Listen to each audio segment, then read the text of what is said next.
Hello there my friends, welcome to my another video. Today we have something a little more close to my videos in the past. Today we have a building video of this Valentine tank set from PSC. Now, I've been thinking a lot about how I would make this project work in terms of YouTube. Seeing as there are 3 models in the box, I've decided that today I'm gonna show you how I assembled all 3 and 1 modifications I've done to them. For example, like these resin tracks that I have 3D printed. And otherwise, later down the line, we will have separate videos for each model, showing it how I painted it and made a little diorama for it. Hopefully that's okay with you guys, so today let's get into building and modifying a lot. I started out by trying to see if the tracks actually fit to the model, as the model is a Wargaming kit, therefore it's got very simplified parts and some of them aren't perfectly scaled. It fit relatively perfectly, however I needed to cut off these little holes that are made for the original tracks in the kit. I needed to make them bigger so I can put in all the replacement resin tracks.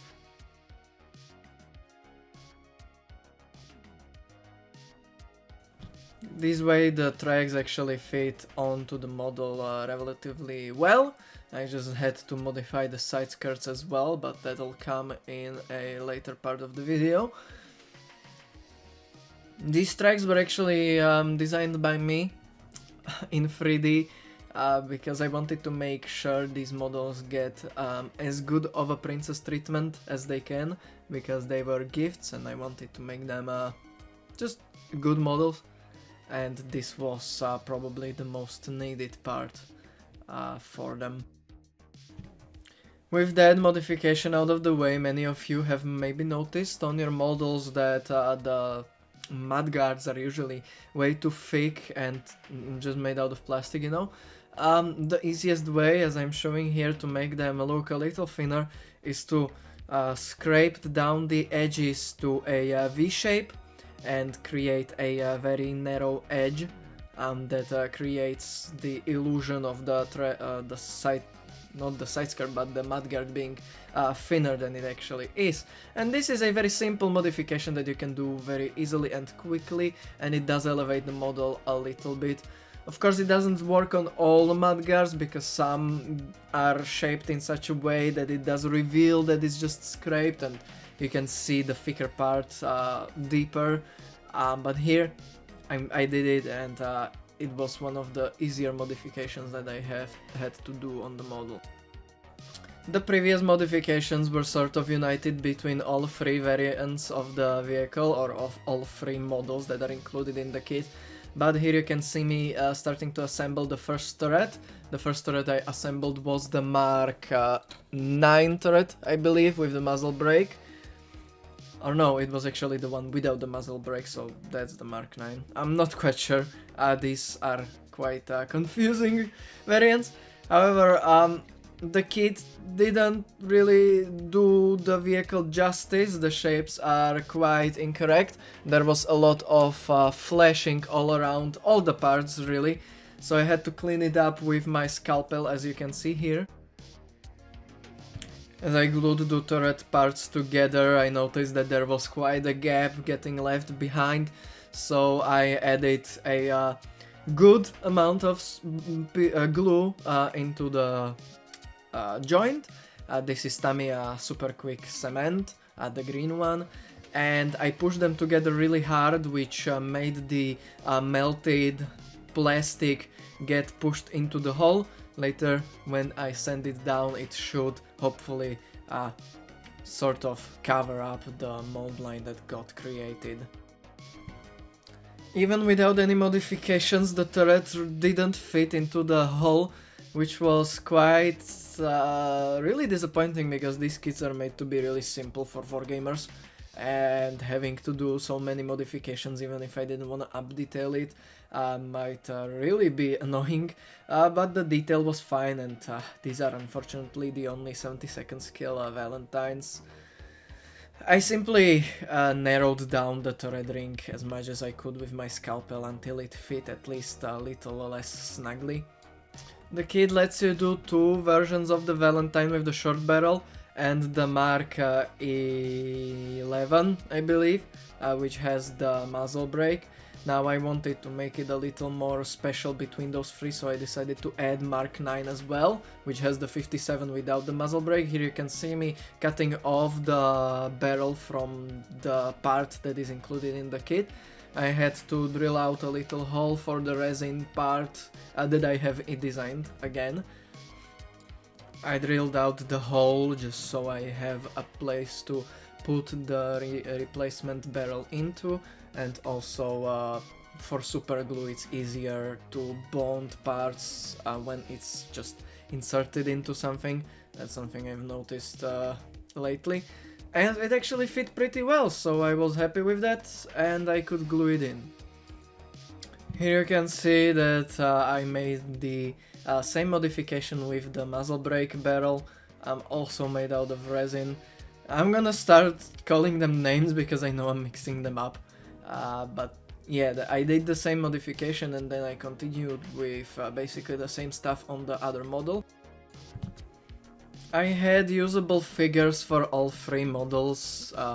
One of the soldiers needed his legs cut off before I started making holes into the turret, so bad for him, I guess, but he fits into the turret nicely. I made sure to leave his doors open, his hatches, and yeah, he will stay in the turret. Unfortunately, looking at the models a little closely, I have realized that they have actually a little sort of incorrect shapes on the turret, stuff like that. Therefore, I had to start creating some modifications.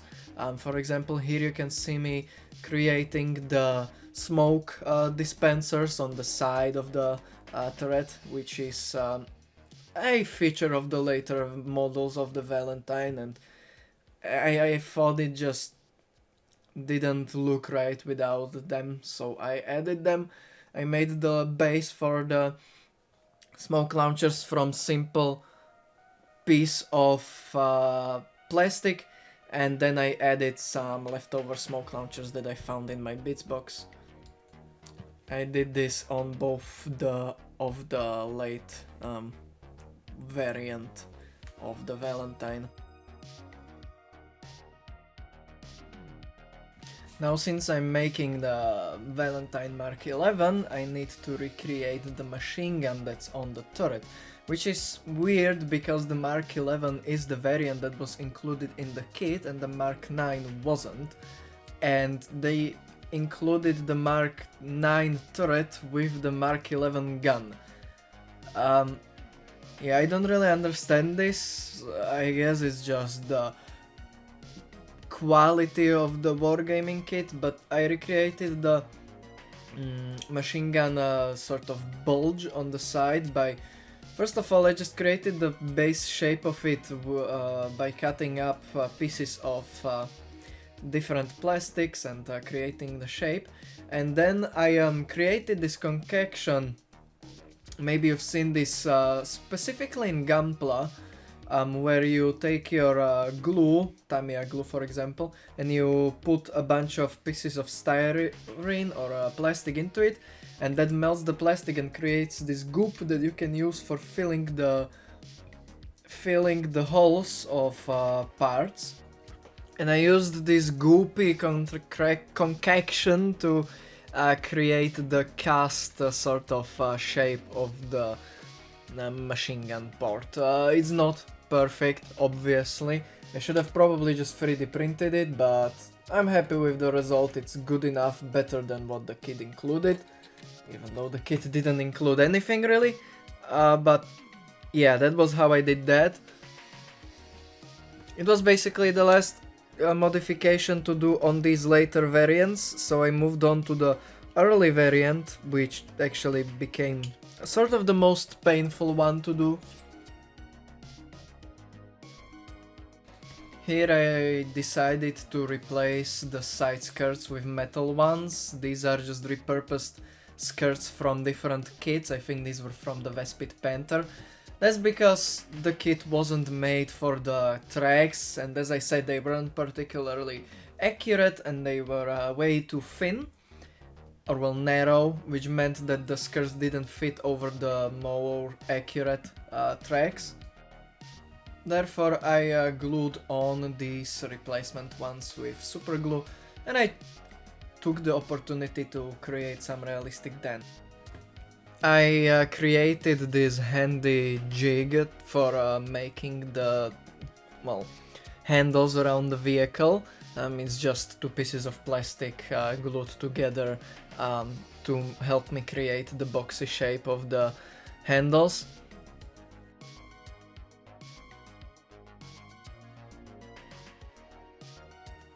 I had to create a lot of these and most of them fell off, but it was a nice additional detail that I added all around the vehicle. I also added toe shackles, but those were way more simplified. They are only simple sort of hooks made of wire as well.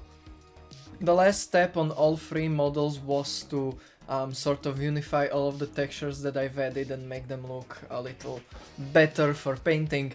I did this by giving parts their textures, well, all the cast parts at least. This was done using the typical Tamiya mixture of Tamiya putty and Tamiya cement, and I just stippled it on to create some texture on the welded parts and, well, not welded parts, but the cast parts, and this way I sort of unified everything. I picked which figure belongs to which vehicle, and I was done, ready to sort of start painting them, but of course that will come in later videos. I am sorry that this is quite a different vehicle to the typical ones I've been doing lately, but I really didn't know how to sort of make a video of a model that's like, you know, multiple kits in one box, and I hope this sort of is a good format. I do plan on making all three videos sort of tutorials: how to make a model snowy, how to make a model deserty, and how to make a model muddy. So I thought this would be the best way to do it. First I show you how I built all of them, and then later you will see the process of different ways of weathering, and it'll be a bit more of a tutorial. So I hope you guys like that idea. Next video is gonna be sort of more specified to April, if I get it done in time, which I hope I do, and then we will continue with the rest of the vehicles. I will sprinkle this between normal videos, just so it doesn't get too repetitive, always Valentine, Valentine, Valentine, and don't worry, I have a lot of videos to sprinkle, so, you know, this is what it is. I'm pretty pleased with the build. Hope you enjoyed the video, maybe found some of the updated texturing and stuff like that helpful, and you will use it on your models as well. If you'd like to support me, please consider subscribing to my Patreon or donating on Ko-fi. Subscribe, like, and share this video with your friends, and I will see you in the next one. Goodbye!